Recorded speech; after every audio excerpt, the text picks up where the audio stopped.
कभी कभी कुछ बीमारियां शरीर को इस तरह जकड़ लेती हैं कि आसानी से खत्म होने का नाम ही नहीं लेती। ऐसे में व्यक्ति इलाज करा करा करके परेशान हो जाता है, लेकिन आराम नहीं मिलता।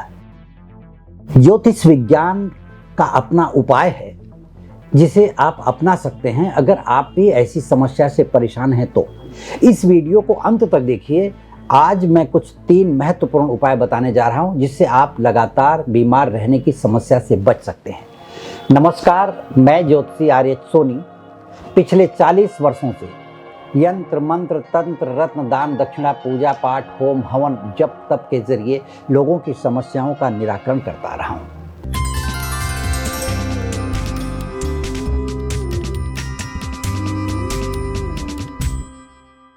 हर व्यक्ति चाहता है कि उसका जीवन सुख समृद्धि और अच्छे स्वास्थ्य से भरा रहे, उसके जीवन में भी किसी तरह की कोई परेशानी ना हो।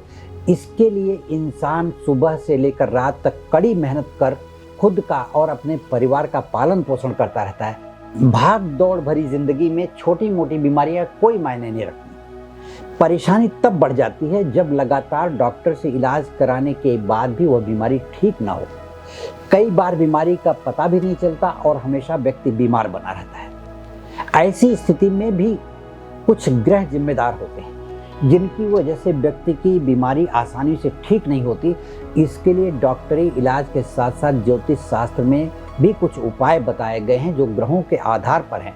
ग्रहों का असर क्या होता है आपकी जिंदगी पर, ये मैं बताना चाहता हूँ। व्यक्ति की कुंडली में अगर ग्रह दोष है तो कई बीमारियों की संभावना बढ़ जाती है। हर व्यक्ति को कुछ न कुछ बीमारी जरूर देता है वो ग्रह। इसलिए अगर कोई व्यक्ति किसी गंभीर बीमारी से ग्रस्त है तो निश्चित है उसकी कुंडली में कोई अशुभ ग्रह बैठा है जिसके कारण वह बीमार है। आइए जानते हैं कि किस ग्रह की वजह से कौन सी बीमारी हो सकती है और इससे बचने के लिए क्या करना चाहिए। व्यक्ति की जन्म कुंडली में अगर ग्रह दोष है तो कई बीमारियों के संकेत अपने आप मिलने लगते हैं जन्म कुंडली का विश्लेषण करने पर। अगर ज्योतिषीय उपायों से ग्रहों को शांत करा दिया जाए या ग्रहों की शांति कर दी जाए तो समस्या में काफ़ी हद तक राहत मिल सकती है। अब मैं आता हूँ ग्रहों के विवेचन के साथ साथ उसके उपाय के लिए। कौन सा ग्रह किस बीमारी के लिए जिम्मेदार है तथा उसका उपाय क्या है वो मैं आपको बताने जा रहा हूँ। सूर्य ग्रह की बात करें तो सूर्य ग्रह को सभी ग्रहों का राजा माना जाता है। सूर्य ग्रह के खराब होने से या किसी पाप ग्रह के साथ बैठ जाने से आंशिक दोष पैदा हो जाता है, हृदय से संबंधित बीमारियां पैदा करवाता है। इसके लिए आपको चाहिए कि सूर्य को जल चढ़ाएं सुबह, मतलब सूर्य को जब जल दें तो तांबे के पात्र में जल दें, उसमें कुमकुम डाल दीजिए, हो सके तो लाल फूल डाल दीजिए, हो सके तो गुड़ थोड़ा सा डाल करके सूर्य को अर्घ्य देना चाहिए और तांबे के पात्र में जल पीना चाहिए। सूर्य से संबंधित बीमारी से बचाव के लिए तथा माणिक रत्न धारण करना चाहिए।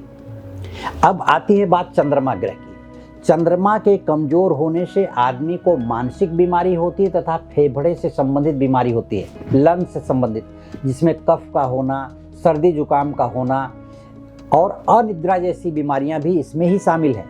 चंद्रमा के कमजोर होने से या चंद्रमा पाप ग्रह के साथ बैठ जाए या चंद्रमा नीच का बैठ जाए तो ऐसी बीमारी होती है। तो ऐसे में प्रत्येक पूर्णिमा किसी बहते हुए जल में आपको दूध प्रवाहित करना चाहिए। बहते हुए पानी में, नदी में या कुआं हो तो उसमें दूध छोड़ना चाहिए प्रत्येक पूर्णिमा। और एकादशी का व्रत करने के साथ साथ भगवान शिव की आराधना करनी चाहिए, रुद्राभिषेक करवाना चाहिए, क्योंकि चंद्रमा के दोषों को भगवान शिव शांत कर देते हैं। आती है बात मंगल ग्रह की। मंगल ग्रह के अशुभ होने पर ब्लड प्रेशर की बीमारी होती है। हाई ब्लड प्रेशर या लो ब्लड प्रेशर मंगल से संबंधित ही बीमारी है। इसके उपाय में हनुमान जी की आराधना और उनका व्रत करना चाहिए। साथ ही मंगल का रत्न मूंगा धारण करना चाहिए। वजन के हिसाब से कोई भी रत्न, मैं रत्नों की चर्चा कर रहा हूँ उसमें एक्सप्लेन कर देता हूँ कि व्यक्ति का वजन अगर 80 किलो है तो उसे कम से कम 8 कैरेट का मूंगा पहनना चाहिए। व्यक्ति का वजन 80 किलो है तो 8 कैरेट का माणिक पहनना चाहिए। यह रत्न के पहनने का एक नियम होता है। क्यों रत्न पहनना चाहिए उतना बड़ा कि जैसे कि आप किसी 1000 स्क्वायर फीट के रूम में बैठ करके अपनी पढ़ाई कर रहे हैं या बैठे हैं या आराम से आप अपने घर में हैं तो 1000 स्क्वायर फीट के रूम में 0 का बल्ब काम करेगा नहीं। इसलिए उतनी रोशनी उस रूम में चाहिए जो आपके लिए पर्याप्त हो। उसी तरह से एक अस्वस्थ व्यक्ति को अपने बदन के हिसाब से ही रत्न धारण करना चाहिए। अब बुध ग्रह की बात करें तो बुध ग्रह के कमजोर हो जाने पर नाक, कान, गले और त्वचा से संबंधित बीमारियां होती हैं। साथ ही स्मरण शक्ति क्षीण हो जाती है। ऐसे में गाय को हरी घास खिलाना चाहिए और तुलसी के पत्तों का सेवन करने के साथ साथ पन्ना रत्न धारण करना चाहिए। 4 मुखी रुद्राक्ष की माला पहननी चाहिए। इस तरह से बुध ग्रह के प्रभाव को दूर किया जा सकता है। ग्रहों के विश्लेषण करवाने के बाद ही आप इन उपायों को कर सकते हैं, अन्यथा किसी ग्रह के कमजोर होने से और उसी ग्रह को अगर कोई ग्रह नीच का बैठा है और वो आपको तकलीफ दे रहा है और उसी का आपने उपाय किया तो इस तरह की स्थिति हो जाएगी कि कोई भी व्यक्ति आपके घर में नाराज होकर के बैठा है और आपने उसको तलवार पकड़ा दिया।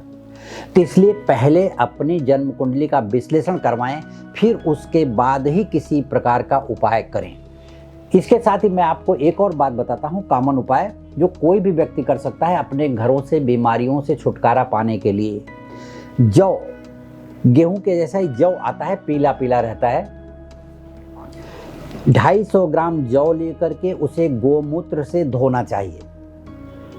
गोमूत्र से धो करके उसे छांव में सुखाना चाहिए, धूप में नहीं, पंखे के नीचे नहीं, छांव में कहीं ऐसे फैला दें कपड़े पर, वो अपने आप सूख जाएगा 1 दिन 2 दिन में। उसके बाद उस जौ को उठा करके किसी सफ़ेद कपड़े में उसकी पोटली बना लें। पोटली बना करके घर के मुख्य द्वार पर उसको लटका दें।